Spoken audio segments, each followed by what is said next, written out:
True generosity. Sacrifice over quantity. The misconception of generosity. In our society, we often measure generosity by the monetary amount. The more one gives, the more they are praised. But is that the only, or even the most important, measure? Today's story, the parable of the poor widow, challenges this view. It teaches us a profound lesson about the true value of giving, which lies in the motive and the sacrifice, not the monetary quantity. Jesus' perspective. Jesus was sitting in the temple, observing people putting money into the offering box. Many wealthy people came and put in large sums. The crowd surely marveled, praising these generous donors. Then a poor widow came, and she quietly put in only 2 very small copper coins. From a financial perspective, her contribution was insignificant. But Jesus called his disciples over and said something shocking. Truly I tell you, this poor widow has put more into the treasury than all the others combined. Motive and sacrifice. Why did Jesus say this? He explained, for they all contributed out of their abundance, but she, out of her poverty, put in everything she had, all she had to live on. This is the key difference. The rich gave from their surplus. That money did not affect their lifestyle or financial security. They were simply moving money from one pocket to another. The widow gave everything she had, which required an ultimate sacrifice, an act of faith and dedication. She was betting on trust instead of money. The lesson for us is, the true value of generosity is not in the amount of money, but in your percentage of sacrifice. What is your motive when you give?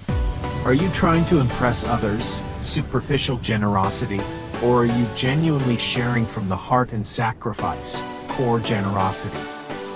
True generosity always causes a little pain, because it forces you to relinquish your comfort and sense of security. Modern application.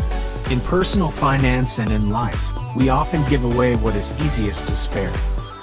But to practice genuine generosity, we need to learn to give in a way that is sacrificial, giving time. Instead of just giving the extra minutes when you're free, sacrifice an hour of sleep or an hour of entertainment to help someone else. That is the widow's might in terms of time. Giving energy.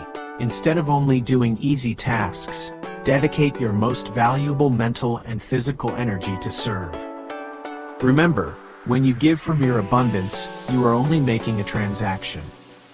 When you give from your scarcity, you are performing a deep value conversion. You are prioritizing spiritual value over material security. What will you give today that will actually cause you a little pause? How will you offer all you have, according to your proportion of sacrifice? Share your sacrifice decision in the comments below. The rich fool.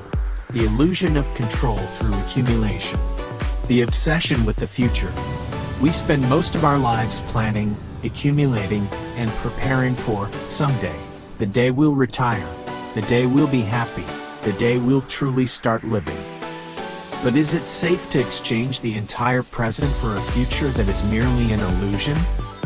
Today's story, the parable of the rich fool, is a chilling warning. It exposes the mindset of those who believe money can buy time and control, and it teaches us the lesson of the precariousness of wealth.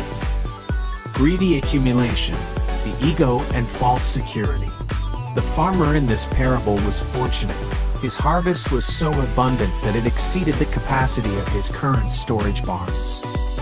His reaction was intensely internal and self-serving. He spoke to himself, "This is what I'll do. I will tear down my barns and build bigger ones, and there I will store all my grain and my goods. Then I'll say to myself, you have plenty of grain laid up for many years. Take life easy, eat, drink and be merry." His psychology reveals a greedy ego. He continually uses the words, "I, my, and my goods." He believed that material accumulation had bought him control over his future and even his soul. He laid out a clear plan for the rest of his life. Finish work, then rest and enjoy. This is the illusion of absolute financial security, where a person believes they can control both life and death with their money. The precariousness of wealth and the present moment. This is the moment when the brutal truth arrives. All his plans, all the huge barns, all the intentions of retirement and enjoyment become meaningless in a single night. God calls him fool, not because he was rich, but because he was living in denial of the finiteness of life and the instability of wealth. The lesson is, your plan is only as good as the tomorrow you are promised. Material wealth is only valuable as long as you are alive. If you live only to accumulate, you are exchanging your time, relationships, and spiritual values, things money can't buy, for a temporary and fragile sense of control. Application. In the modern era of accumulation, it's easy to become the rich fool. We overwork ourselves to save enough money, sacrificing time with family and our health for future security. We are dying slowly while waiting to live. To avoid this folly, practice present balance. Ask yourself, live with purpose. What are you accumulating wealth for right now? Use your resources to create value and help others while you are still healthy. Seize today. Don't postpone eating, drinking, and being merry until you have a specific number in the bank. Integrate full living into the present, because that is all you can truly control. Are you living fully for today? How will you use your goods, time, energy, money to avoid being called a fool tonight? The cure for anxiety and overplanning. The anxiety vortex. Most of our anxiety doesn't stem from current problems, but from trying to control an uncontrollable future. We hoard, we overplan, and we fear that what we have today won't be enough for tomorrow. Today's story, about manna in the desert, is a great social experiment. It teaches us a core lesson about daily trust and the discipline of enough. The hoarding mentality, the fear of scarcity. After leaving Egypt, the Israelites faced a lack of food. God provided them with manna, bread from heaven, enough to sustain them. However, with the gift came a simple and strict rule. Each person was only to gather enough for that single day. Some people tried to break the rule. They gathered more than they needed, driven by fear and lack of trust that God wouldn't provide for them the next day. What happened? The hoarded manna bred worms and stank the next morning. It became useless. This is a direct reflection of our own hoarding mentality. When we try to over-control by accumulating and worrying about the future, we not only waste resources but also poison our own peace. Anxiety is the rotten manna of tomorrow. The discipline of enough. Manna teaches the discipline of enough. The rule created a healthy rhythm of life. You only needed to focus on working, gathering, and enjoying today. There was only one exception. On the sixth day, they were allowed to gather double, because the Sabbath was for rest.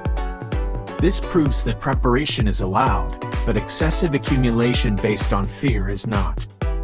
The lesson is, anxiety arises when you try to carry the burden of tomorrow into today. This discipline forced the Israelites to trust daily in their supply.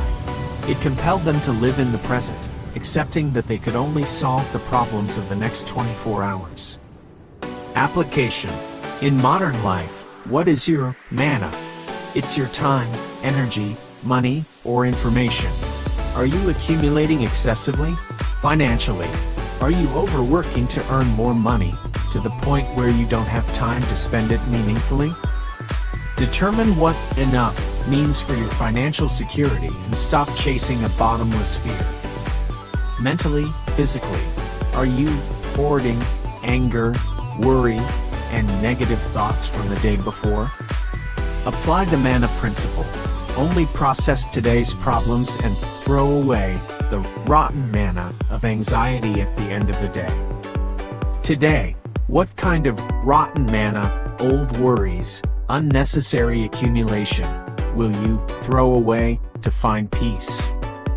How will you begin to practice the discipline of enough? Share your goal in the comments below.